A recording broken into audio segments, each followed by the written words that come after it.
This is a re-recording of the lecture presentation for Unit 3, Principles of Management at Newberry College, fall of 2021. I'm Professor Marsh. This is Unit 3, and it's Chapter 3 in both the 10th and 11th editions of our textbook, with a few updating, a few examples. The two editions are nearly identical. The 10th edition calls Chapter 3 Integrative Management Issues, and the 11th edition calls the chapter Important Management Issues. So let's go ahead and start. It begins with the discussion of the topic of globalization, which is a reality in the modern business world. Globalization is here to stay. 85% of the 176 countries in the International Monetary Fund increased their global exports in 2017. Important business leaders are funding private missions into space. Is universalization going to replace globalization at some time in the future? The key points in this unit are these. These are the key learning objectives. Learning how to define and explain globalization and its impact on organizations, what managers need to know in global organizations, society's expectations and influence, and factors that lead to ethical and unethical behavior in organizations. So those are our key learning objectives and the topics for this unit. Now, I've posted in the Unit 3 assignments a copy of page 105 from the 11th edition. This is one of the differences in the chapter, and I think it's an interesting case study, and it comes from one of your authors who identifies herself in the materials, and she says that she loves cashews, cashew nuts, and certainly I can understand that. And so I'd like you to read that example that's posted in the Unit 3 assignments, page 105 in the 11th edition. And it's about the top half of the page. It's not a very long case study, but suppose that you are the chief operating officer, the COO for Candy's Chocolate Covered Cashews, Inc. Let's say it's a NASDAQ company with the symbol CCCC. And let's say that it's based in South Carolina and that it's a manufacturer of premium chocolate and nut candy products with annual sales of 100 million. You have historically bought all of your cashews from India. As the text suggests, for a long time India was the leading producer in the world of cashews. In recent years, some suppliers have been late or short because of changing weather patterns in India because of less rain from the annual monsoons, perhaps as a result of a change in global weather patterns from climate change. And so I'd ask you to read page 105 and consider what your response would be to Mary's discussion of the cashew market. Thinking strategically about your source of supply, what would be the first steps that you would take? And maybe write no more than 100 words in perfect sentences about that. And I'll place an assignment to submit that response in your material. So you'll see that at the end of one of your unit quizzes, I guess, review quizzes. Not much, just a few points in your grade out of many, but I would like to see a 100-word response, nothing more than 100 words, and I'll try to limit it maybe to 500 characters so that everybody stays within that limit. But what would you do? What would you do about your source of supply in the cashew example? Now, how globalization affects organizations. Global forces are one component of the external environment, and go back and see Unit 2 about that, or I guess Unit 4 in the 11th edition. We'll get to that if you're using the 11th edition. Managers of organizations doing business globally face challenges such as changing laws, catastrophic natural disasters, global economic meltdowns, continually changing competitors, immigration and protectionism issues, and international terrorism. Wow, those are a lot of risks, a lot of factors out there. And globalism provides access to resources, customers, workers, and markets that may allow organizations to improve efficiency, improve its competitive position, and grow more quickly.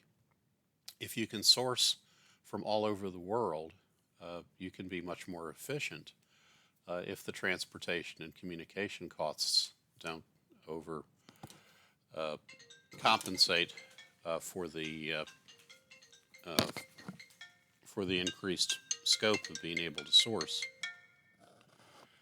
Uh, on page 103 of the 11th edition and page 61 of the 10th edition, uh, both of these pages have the same excellent example and summary of global forces that affect managers, even if the example starting the chapter has changed. I'd query whether anyone reading the 11th edition is going to recall the discussion of Chapter 4 of External Environment, since this material is in Chapter 3. That's a problem for authors who chop up and move around their chapters to create an edition that looks newer, but don't coordinate the flow of the material that they present. Lots of terms and business jargon are defined in the first few pages of the chapter, and I want to go through a few of those. So note that global village is not a reference to Hillary Clinton's famous book. It means a boundaryless world where goods and services are produced and marketed worldwide. So that's a global village. Global sourcing is purchasing materials and labor from around the world wherever it is cheapest, or perhaps wherever it's best quality, or perhaps some combination of the two. Exporting, making products domestically and selling them abroad, and importing, acquiring products made abroad and selling them domestically. All important concepts. What does it mean to be global? Look at marketplace globalization, importing and exporting. That's the most common form of global activity. Talent globalization, using managerial and technical employee talent from other countries. This is very common in high-tech organizations. Financial globalization, using financial sources and resources from outside the home country. These are all ways of being global. So whether you go into production or marketing, human resources or information technology, finance or general management, you're going to have global forces affecting you. I think that's the point. How do organizations go global? This is Exhibit 3-1, and the book presents a great graphic in Exhibit 3-1. It's the same in both editions. Sort of a 6 degrees of separation between the wholly domestic company, something that maybe you just start up in your, kitchen or study or basement, and the company that's got foreign subsidiaries around the globe. So typically what happens in these 6 steps is they happen sequentially, and I've certainly seen this with some of my clients that I represent, and oftentimes we will have foreign companies coming to the United States and hiring us as they go global and get into the later of some of these steps. But you typically start with global sourcing, going out and purchasing globally to get materials that are either commodities or highly substitutable, best quality at the lowest price. Then exporting and importing. Uh, Obviously, if you're global sourcing, you're probably importing. Then, oftentimes, you might break into another market by licensing. In other words, you might give the right to another country, uh, a company in another country, to use your products, services, your intellectual property in exchange for a fee. That's licensing or franchising. You might set up companies that agree to act as franchises for your company. You don't own them, but they are dependent on you for key either materials, processes, products, and the like. Or perhaps it could be operating in the other way. You could be licensing uh, processes and trademark services from some other country to use here, or perhaps becoming a franchise of some foreign enterprise. Uh, Typically, as the company grows in its global activities, it might think of a joint venture, a strategic alliance with a foreign company, and then ultimately you get to the foreign subsidiary. That's step six. And when you're setting up subsidiaries around the world, you're typically hiring accounting and legal talent around the world. You're typically sourcing globally, and that's typically the ultimate type of global enterprise. Now, I would add a seventh, which is many of these companies redomesticate or merge with foreign companies, particularly for legal and tax reasons. So, with respect to minimizing its worldwide tax position, sometimes you will find companies that either outsource operations to lower tax jurisdictions, or perhaps even redomesticate so that they are not based solely in the United States, but perhaps have their headquarters based abroad to make it easier to decouple their profits in jurisdictions in which the tax rates are much lower than they are in the United States. And that hasn't been a big issue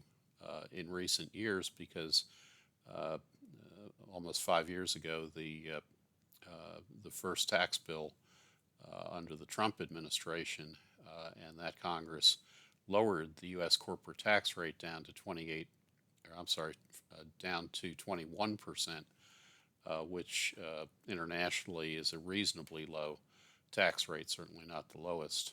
Now there's some pressure in Congress and the new administration to increase that rate back up to 28%. So we may see some redomestication or some outsourcing to foreign subsidiaries that are not part of the consolidated U.S. operations. The book presents a great graphic on Exhibit 3.1, and I do encourage you to go back to that from time to time and take a look at it. It really does present a typical roadmap for going global. The chapter continues with many additional definitions, and I think it's important to look at these definitions. We've already talked about licensing and franchising, but that's important also in the global strategic alliance, the partnership between an organization and a foreign company in which both share resources and knowledge in developing new products or building production facilities or perhaps just exploiting old products. Uh, Joint venture is a specific type of strategic alliance in which partners agree to form a separate independent organization for some business purpose. It's different than just sort of a general partnership. A joint venture is usually not the companies becoming partners in all activities, but just to exploit one particular opportunity in the marketplace. Foreign subsidiary is a direct investment in a foreign country that involves setting up a separate and independent facility or office. That's the definition for this book. I can tell you that even though you should use this definition in your studies, uh, in real life, this isn't really what it means legally. A foreign subsidiary can just be a paper entity. It doesn't have to have offices, facilities, or even employees. It can just be a shell company. And many businesses operate out of shell companies located in jurisdictions in which there are strong tax or other incentives, perhaps asset protection incentives to incorporate and do business. And those would still be considered subsidiaries legally, even though there's no facility or office. An MNC, the famous multinational corporation, that's any type of international company that maintains operations in multiple countries. A multi-domestic corporation is an MNC, a multinational corporation, that decentralizes management or other decisions to the local country where it's doing business. In other words, it pushes the decision-making process down so that it's made locally in various locations in which either the market or the source of supply is located, and allows the local operations to operate relatively independently of the the home country and the home office. Transnational or borderless organizations, those are MNCs where artificial geographic boundaries have been eliminated, and a global corporation is an MNC that centralizes management and other decisions in the home country. What managers need to know in a global organization? Well, this is a long, potentially discussion. In fact, this topic is so broad that it really would serve well as a separate course. Managers need to understand that they have to leave their preconceived notions of what's appropriate and what's customary at the door. All of those countries that are involved in any sort of international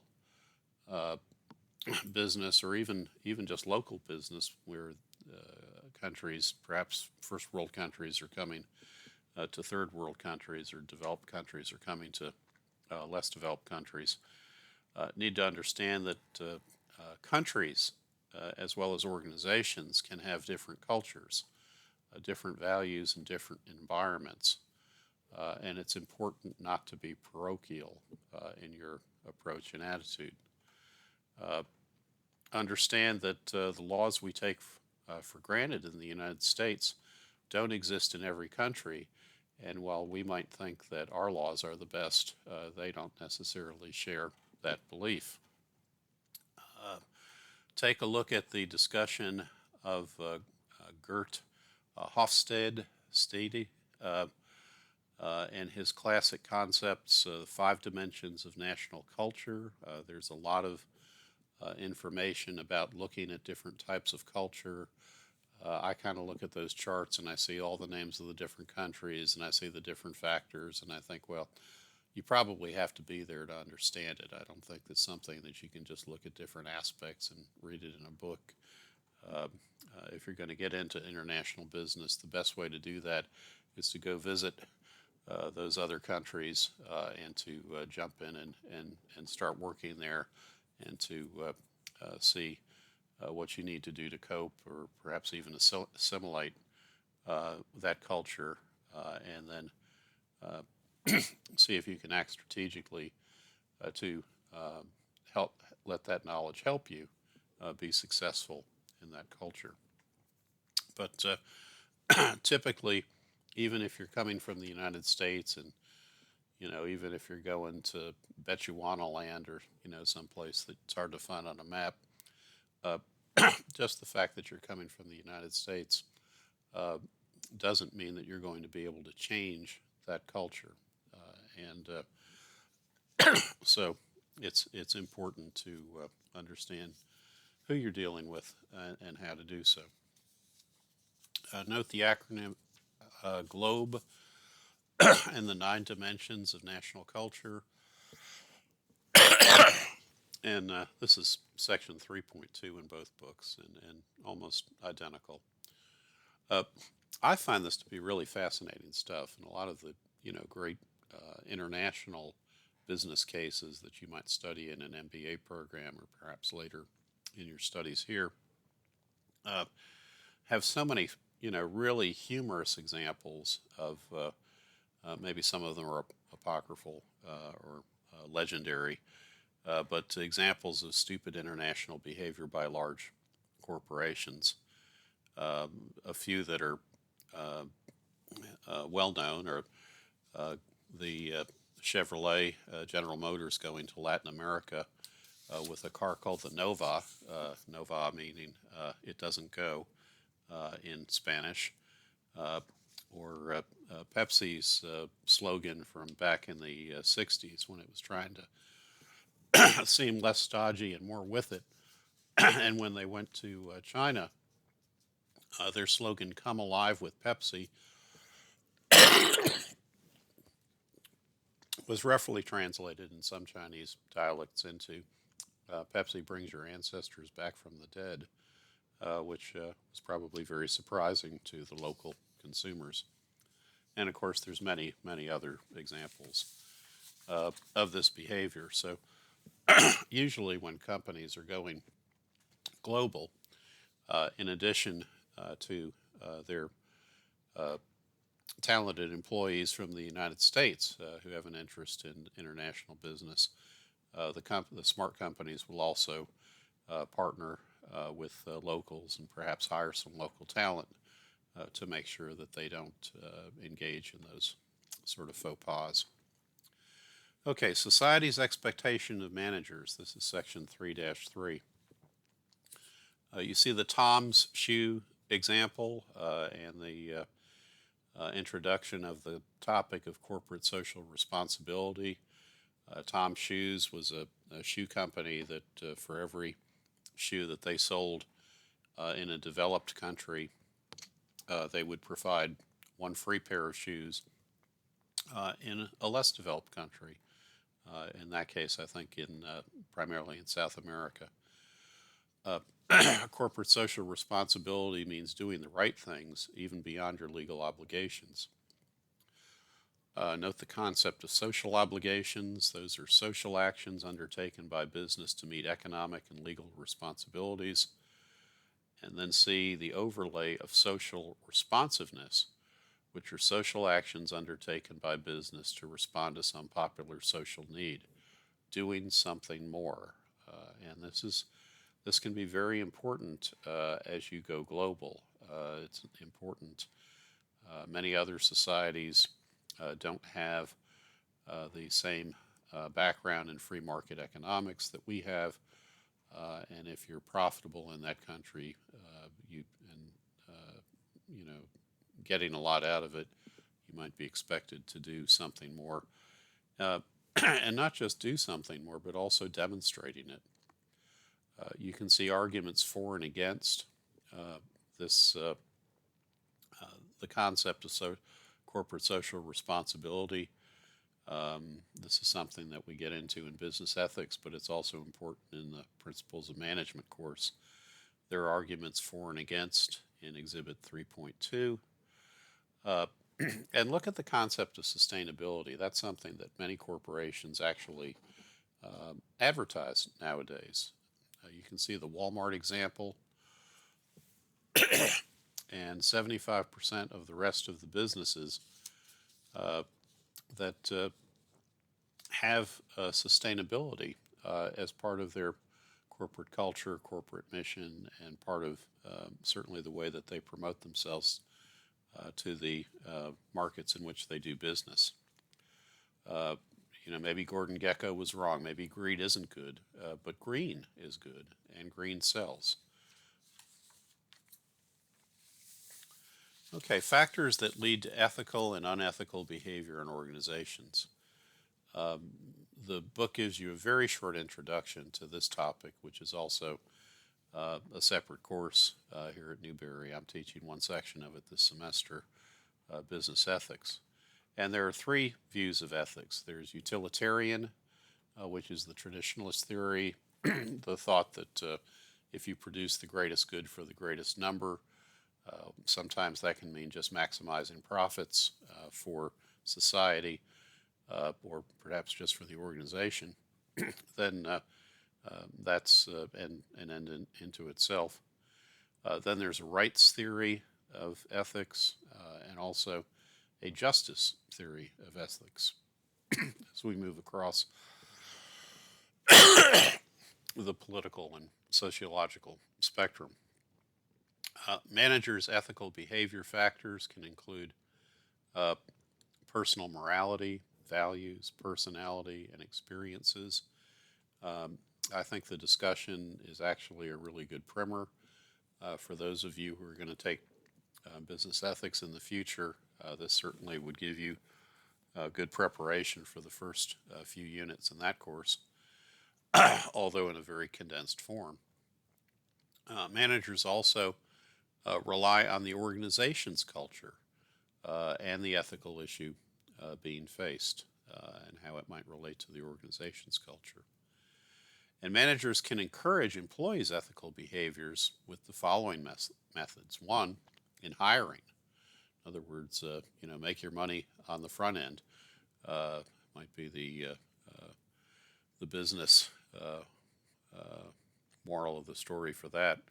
Hire employees that have high ethical standards, and you'll be ahead of the game. So actually, try to screen for that in your hiring process. Setting up a good code of ethics, one that's known and understood and promoted and reinforced by the corporate culture. Leading by example, that's probably the most important managerial skill with respect to encouraging your employees to be ethical. If the employees think that the boss is a crook, then they're going to be tempted to follow that example. So leading by example can be extremely important.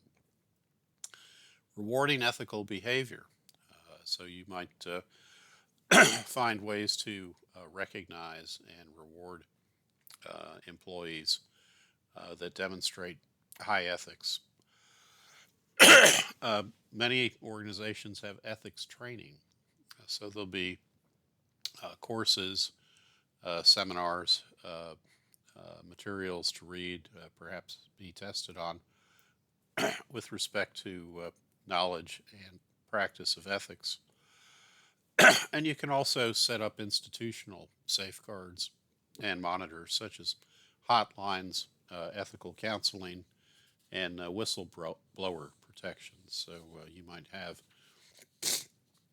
a hotline to call, an ombudsman to contact with respect to an ethical issue, or perhaps a direct line, the hotline, the red line to the boss. Well, that's it for Unit 3. So we've reviewed the important topics in Chapter 3, and we've looked at globalization and what managers need to know in global organizations, society's expectations and influence, and factors that can lead to ethical and unethical behavior in organizations. That's it for Unit 3. Now we'll move on to Unit 4, which will be either Chapter 4 in the 10th edition or Chapter 2 in the 11th. So we'll see you next time. Thanks a lot. Bye-bye.